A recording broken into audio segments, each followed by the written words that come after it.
Chilean president, a leftist named Gabriel Boric, Chilean president plans to nationalize the lithium industry.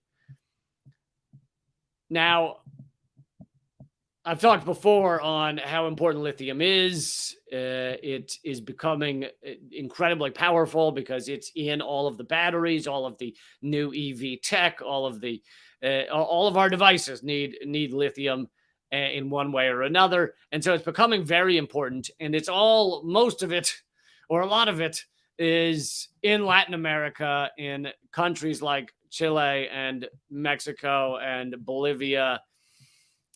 And here is their president, which means, because he said they're going to nationalize lithium, it means I think they need some democracy. I think America needs to head down there and bring them some goddamn democracy, all right? Because this whole let their people benefit from their resources, that sounds pretty Stalinist to me, okay? Letting average Chilean people benefit from things in Chile. That sounds pretty Stalinist, is what that is. Chilean President Gabriel Boric is, in a televised address to the nation last month, announced his plan to nationalize the country's lithium industry to boost the economy and protect the environment. Chile has one of the largest lithium reserves in the world. It is a mineral that, being in electric bus and car batteries, is key in the fight against the climate crisis, against climate change. It is an opportunity for economic growth that will be difficult to beat in the short term. Together with the development of green energy, it is the best chance we have at transitioning to a sustainable and developed economy. We can't afford to waste it. Boric said that his national lithium policy includes the creation of a state-owned company, which would eventually take control of the country's lithium mining sector from private industry giants.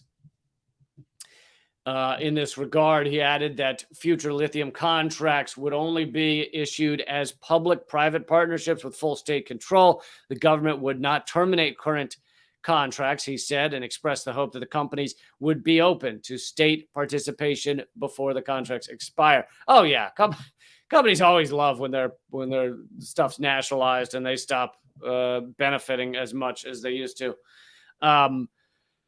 But anyway, this is a big move, which means Chile needs some democracy and freedom, is what it means.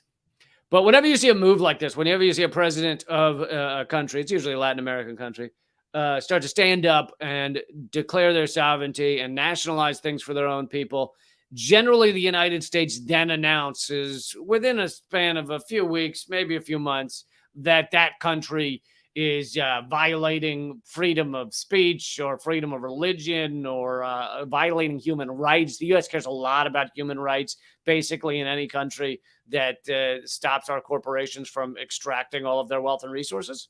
Those are the ones we're really concerned about, human rights. Outside of that, not so much, but within those countries that have told us that we can't extract all of their resources, we care a shit ton about human rights going on there. Sometimes we make it up.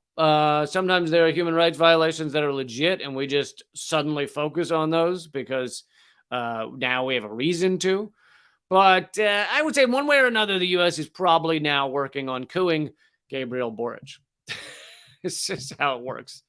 Also, other countries have said the same about nationalizing lithium, and AMLO in Mexico has talked about creating a lithium OPEC, a group of states that control the supply and distribution of lithium.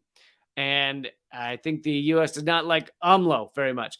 I think part of the reason that we're not trying that hard to coup Mexico is because in Mexico you can only be president for 6 years and then it's over. So the U.S. is like, well, we'll just make sure a far right winger wins next time, and then we can undo everything that AMLO has done. I think that's probably their plan.